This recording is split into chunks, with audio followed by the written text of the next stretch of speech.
In today's video, I thought it would be fun to do a good old-fashioned sit-down book video. It's been a little bit since I've done one. I feel like I've been really just filming a lot of vlogs recently. I've actually been in a little bit of a reading slump, not slump, because I have been reading. It's just been taking me really long to read, and I can't find anything that is a 5-star read. It's been a long time since I've had a 5-star read, or I feel like I've consistently had one, because I had one 5-star read in the month of October. It's just been a series of just like very okay-ish, like mid books, and it's kind of just making me not want to pick up books as much. I thought in order for me to get out of this reading slump was to reread some of my like old 5-star reads. Or that's where I thought of making a video solely talking about all of the books that I've ever given a 5-star rating to, and I wanted to show you guys. Some of these I read like a few years ago, so they might not still fully be like a 5-star if I were to reread them now. They were at 5-star at some point in my life when I read them for the first time, and I want to bring those to you guys today. So that's what this video is going to be. So if you guys are interested, please stick around. I'm going to show you every single one. I have about maybe 10 to 15 books, or maybe a little bit more, somewhere around there. So I have a good chunk of books that I am going to recommend to you guys. And if you guys have ever read these, please comment down below. And without further ado, let's get into my 5-star books. First book I'm going to talk about is Love in Other Words by Christina Lauren. I thought we'd start off strong and keep it tried and true, because this is one of those books that I read a few years ago, and I feel like this will always be a 5-star read in my eyes. It's stuck with me since I first read it. Now that I have it in my hands and I'm looking at it, I'm thinking that I want to reread this soon, maybe next summer, because this is like a summary type of book. This is like a dual timeline storytelling book. It takes place in the past and the present. It's a friends to lovers type of book. If you like the Summer I Turned Pretty series, this kind of gives off that similar vibe in a more mature way. Personally love this book. There's a lot of quotes in this book that still resonate with me today. I know this is a little bit of a popular book. I've seen a lot of people talk about this, but it's for good reason, because it is one of truly the best books that I've ever read, and I love her so much. Next, we're sticking with some classics, some like Book Talk 2020 classics. We have The Song of Achilles by Madeline Miller. This is her debut novel, I believe, which is actually so insane for a debut novel, because this is one of those books that is just so beautifully written that you wouldn't think that this is her debut. It is a Greek mythology retelling. It's a Trojan War retelling in more modern times, I believe. The way that she writes this book is so interesting, because it's definitely more modernized, but the historical detail is still very much strong and true in this book, and it's just so beautifully written. I gave it a 5-star the first time I read it, and I have not actually, I think I did reread this recently, and it still holds true. It is still such a 5-star in my read. If you've never read this book, please, this is actually one of my absolute most favorite books of all time. I don't have one specific book that I would ever say is like my favorite book, just because I'm super indecisive and I'm such a mood reader that I feel like it just changes so very often. But this is one of those books that I would definitely keep up there and always consider as one of my favorite books. If you haven't read it, please read it. This is such a beautifully well done, written book. Next book that I have is The XFiles by Jessica Joyce. This was actually my last 5-star read. I read this in the month of October, and I talked about it in my last video briefly. One of the most beautiful books that I've read this year. I love it so much. It's second chance lovers. It's teenage friends to lovers to exes to lovers. Second chance romance is really hard to get into and to understand, because a lot of the times when I read second chance romance, there's no real reason as to why they broke up in the first place, and then you don't see the growth into why they should get back together. I feel like I struggle with finding that a lot when I read second chance romance, and that's coming from me who I actually do love second chance romances.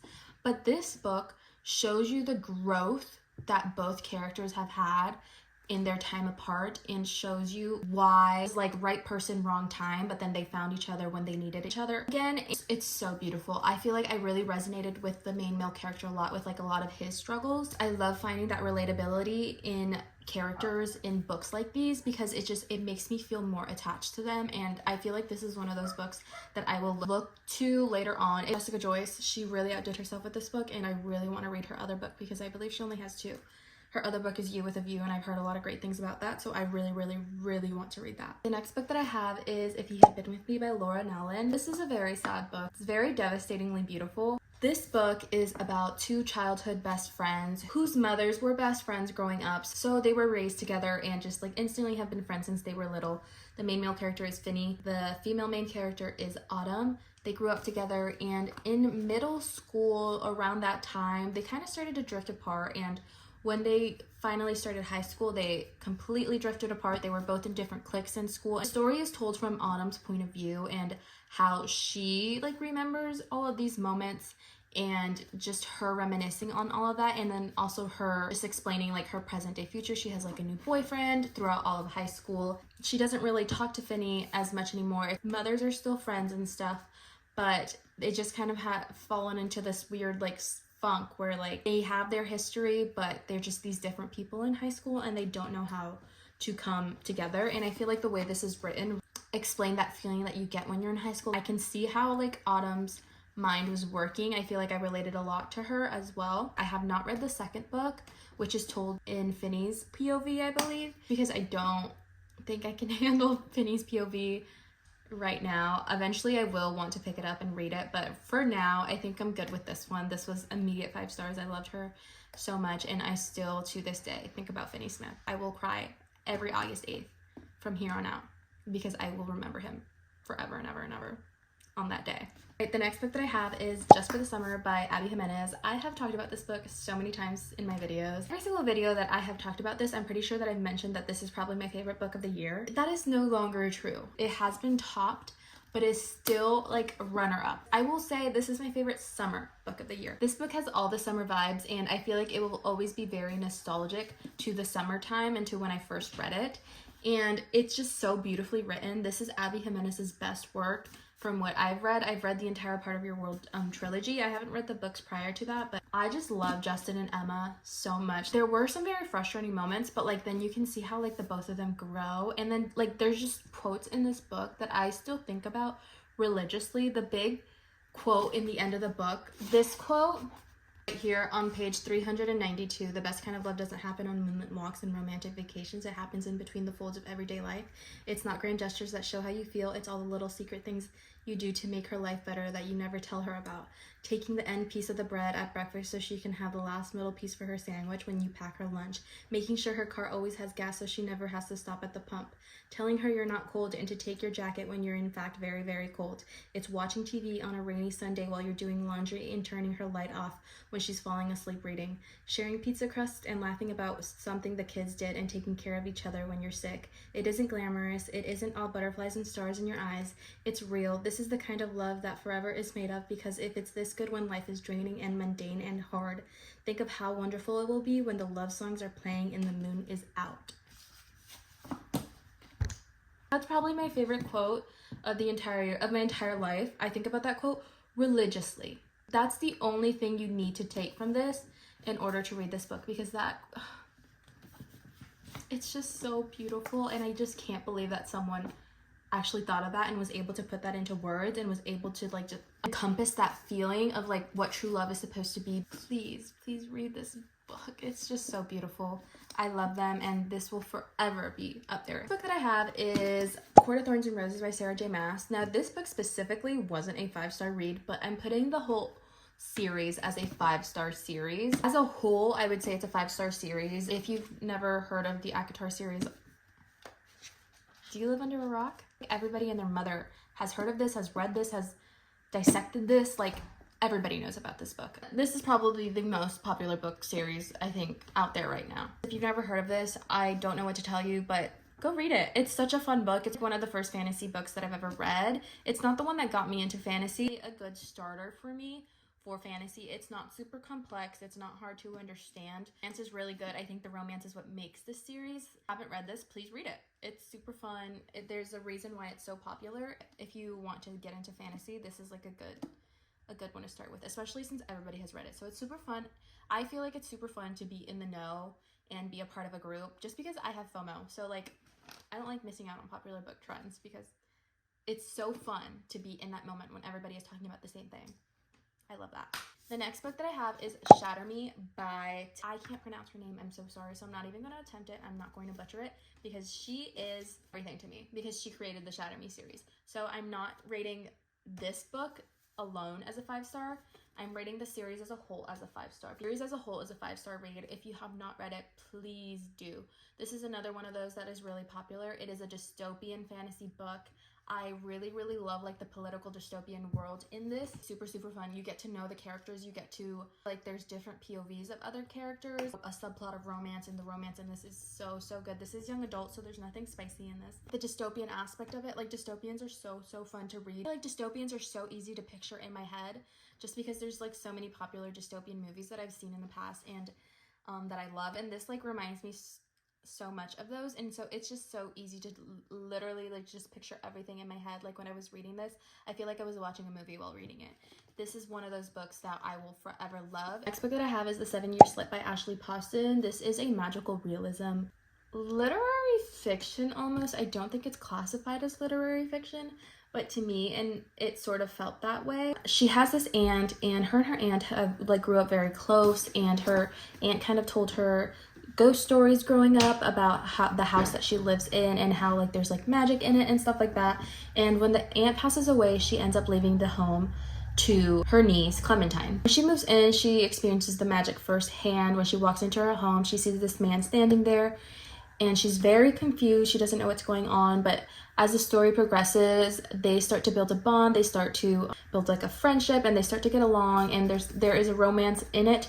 But the problem with their romance is that everything that is happening in present day for her has already happened 7 years in the past for him, and they don't know how to work around that. So I feel like this is one of those books that is always going to stick with me just because I've never read anything like this. This is a very, very unique read for me, and I will always remember just like how I felt reading this, how this like expanded my like brain knowledge in the book world almost. Like that sounds kind of corny, but again, I've never read anything like this before, and I will forever and ever recommend this. There's also The Dead Romantics by Ashley Poston. I give a 5-star, I believe I gave 4.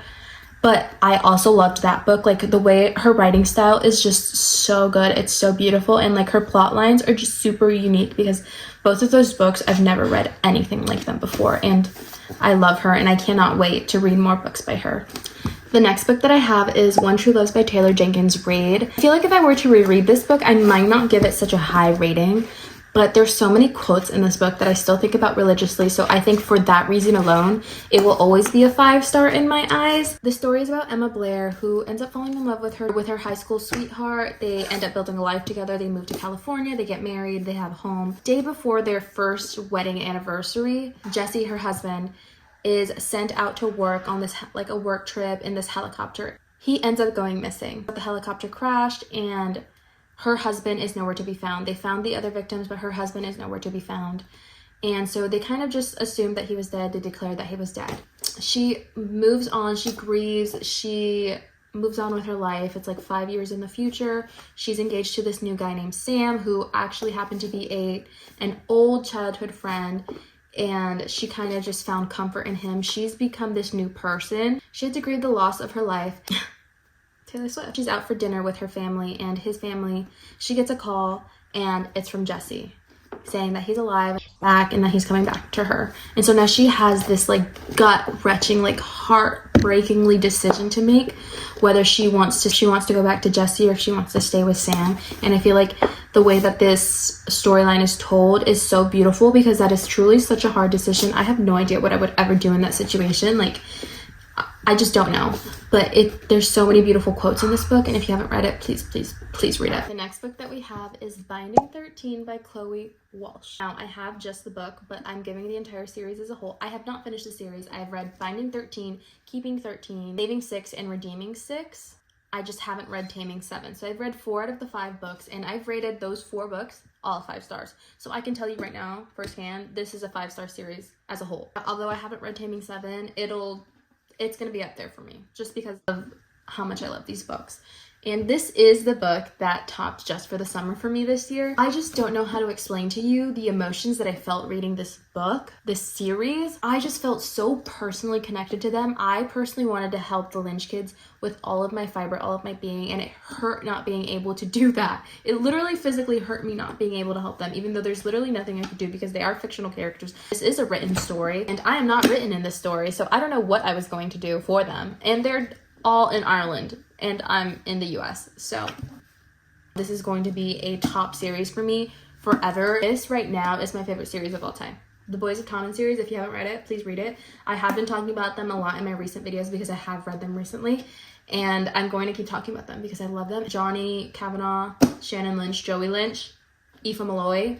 I love them with my entire being, and I cannot wait to read Gibbs's book. I love him. He's such a breath of fresh air in this book, and I know in Taming 7 it's going to be a completely different journey because you are going to see a more like realistic side of Gibbsy, and I'm a little bit scared of that because he, you know, he's that like really funny friend that like is never serious, and even though he does have personal things going on in his life, he doesn't like to reflect that, and like you can get that off of these books. So I'm a little bit scared to dive deep into Gibbsy's world and see what he's actually dealing with, and just kind of compare that to the Gibbsy that I know from the 13 and 6 books. So I'm excited. I love this book with my entire being. The book that I have is Powerless by Lauren Roberts.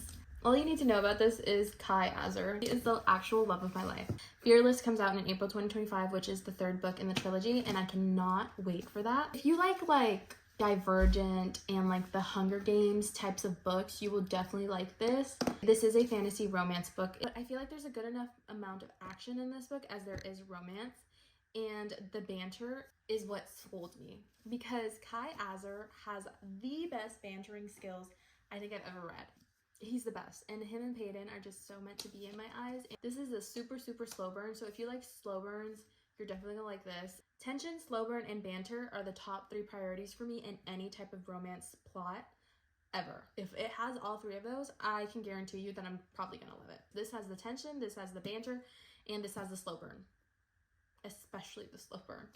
So you have to be patient. You gotta be patient with them, okay?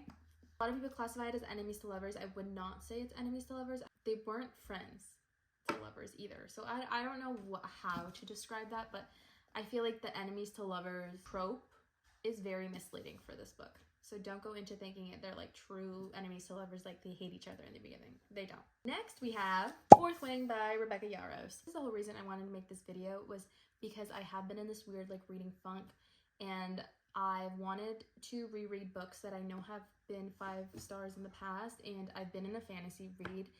So I picked up Fourth Wing, and I'm actually currently rereading it right now because also Onyx Storm, the 3rd book in the series, comes out in January. So I feel like this is the perfect time to read it or reread if you haven't. Read Fourth Wing right now in the month of November, then read Iron Flame in December, and you'll be all set and ready for Onyx Storm to come out in January. So that's what my reading calendar is looking like for this series. This is the book I give credit to for getting me into fantasy, because although I had read ACOTAR in the past, I was gravitating towards fantasy yet until I read Fourth Wing. If you like the Divergent series, like the movies, I feel like it's very similar into that aspect. So basically in this world, everyone is put into these different quadrants. They get to choose which quadrants they want to get put into. For our female main character, Violet, her family, her mother is a very famous, not famous, but she's a very well-known writer. Her brother was put into the writer's quadrant, and so was her older sister. But her dad actually was in the scribe quadrant. She was raised and trained to be in the scribe quadrant. The time comes, her mother actually is like forcing her hand to be a writer because she's a Sorangale, and that's who she's supposed to be. She's not a scribe, she is supposed to be a writer. Writers are like the most dangerous group of them all. Like, it's very deadly, and she can basically pretty much die at any given point if she doesn't do the right thing, if she doesn't do the right training. It's the hardest quadrant. Yeah, if you don't know who Xaden is, I'm truly so sorry. He's beautiful, but a lot of people believe this is romance heavy. I don't think it's super romance heavy. I feel like it's a good mix. There is definitely a lot of action and a lot of fantasy elements still in this book, but there is a good amount of romance. I really do enjoy this book. It is not like the best book I've ever read, but because this is the book that introduced me to fantasy or made me want to get into fantasy, and because at the time that I was reading it, it was, I feel like, in its prime because everyone was reading it around the same time. It was like summer last year. I feel like because of those reasons, it is a 5-star read, and it just feels like a 5-star read and will always feel like one. I think 5-star is a feeling. I have very specific reasons for rating them. 5 stars, like, it just feels like one. The next book that we have is Heartless by Elsie Silver. This is a Canadian cowboy romance. This is my introduction to cowboy romances. I have never read anything prior to the Chestnut Springs series. I have not finished the Chestnut Springs series, so I can't put it as a whole, but so far I believe I gave Flawless a 4-star rating, and Heartless was a 5-star for me. It's such a fun book. Like, I don't think this is a book that I would take too seriously, but it's a book that I feel like I read it at the right time when I needed to, and it just gave me what I wanted it to give. It's a single dad trope romance. Nanny trope is an age gap. I believe she's like 25 and he's like 30 something. The found family aspect of the Chestnut Springs series, such a beautiful thing to me, and I've only read 2 books of them so far, so like I can just imagine how the rest of the series feels. I understand why Elsie Silver is like the queen of cowboy romances, because anytime I've ever asked for a cowboy romance recommendation, everyone says that I need to read an Elsie Silver book. So yeah. So my camera's about to die, so I kind of need to speed through these last few books. I only have like 4 left. So we're going to talk about Magnolia Parks by Jessa Hastings. Immediate 5-star. This is not your typical romance book. This is not a romance book. I personally wouldn't describe it that way. It's a book about romance, a realistic book about romance. Magnolia Parks, she is this London socialite. Everyone knows her, everyone loves her. She's beautiful. She's everything and more. She's like Serena van der Woodsen or like Blair Waldorf. She's like Serena van der Woodsen or Blair Waldorf of like Gossip Girl. Like, she reminds me of them. I feel like she's like a mix, because in a way she reminds me of Blair, but sometimes she reminds me of Serena. So I feel like she's a good mix of the two. But then we have BJ Valentine, who is like London's like bachelor bad boy, and everyone knows him too. And they were like this superpower it couple. And so in a way they remind me of Blair and Chuck, just because it talks about how toxic they were to each other, their toxicity, and how that affected their relationship, and how that still affects their relationship even after breaking up, and how Magnolia struggles to move on, and how BJ struggles to move on. And it truly is just such a beautiful, beautiful, beautiful, like hauntingly, heartbreakingly stunning book. And don't go into this looking for a light, fluffy romance book, because that's not what you're gonna get, unfortunately. I love her, and I need to finish this series. Like, I don't know why I haven't finished this series. I need to continue reading this series ASAP. Last 3 books I have are all Emily Henry books, because Emily Henry is my 5-star queen. I read People We Meet on Vacation, so unfortunately I can't categorize that in the 5-star rating. And Book Lovers was like a 4.5 for me. I think if I reread it, it might be 5-star. I'm not sure, so I'm just gonna leave it out for now. Every single one of these is a 5-star. If you've never read anything by Emily Henry, please do. Like, her romances and her main like characters are just so realistic and so relatable. I feel like I relate to every single one of them in very different ways, and she just knows how to portray that relatability and that realistic feeling that you look for in these type of contemporary romances. It's one of my favorite authors, if not my favorite author, and I cannot wait for her new book to come out next year. I forgot what it was called. She does have a new release coming out next year, and I'm super excited because everything I've ever read by her has been so good, and I need to read People We Meet on Vacation ASAP. I don't know why I haven't read it, but I need to read that. Get my hands on it and read it immediately. Love Emily Henry. She's a 5-star queen. Alright guys, those were all of the books that I've ever given 5 stars to. Have any of you guys been in this like weird reading funk? Because I don't know what's going on. Maybe it's just, I truly do think it's the fact that I've read so many books recently that just have not been, like, not even 4-star. Like, I've read a lot of 3-star, 2-star books like back to back, and that just sucks. And I think that's what's getting to me and why I can't find the like real want to read. So I just need new 5-star reads. If you guys have any of your favorite 5-star recommendations for me, please comment them down below, because I am so desperate to get out of this weird funk that I'm in. I just need new 5 stars. I need a new will to read, because right now it's been like really crappy, and it sucks because it's the fall time and the winter time, and this is like my favorite time to read, and unfortunately like my headspace is just not in that right headspace. If you guys like today's video, please like this video, please subscribe to my channel. I am trying to post like once a week as much as I can. I do find a lot of joy in filming these videos. I think it's super fun talking about books, and I've been really enjoying filming vlogs, if you haven't noticed, because that's all I've really been posting this last month. I feel like videos that I posted have been like reading vlogs, day in my life vlogs, like week in my life, like bookish vlogs, and I love bookish vlogs. So I'm just really enjoying that type of content. It was nice to come back and like just do a regular old sit down book video. So if you guys want to follow me on all of my social media, I have everything linked down below, and I hope you guys have a great week. I'll see you guys in the next video. Bye!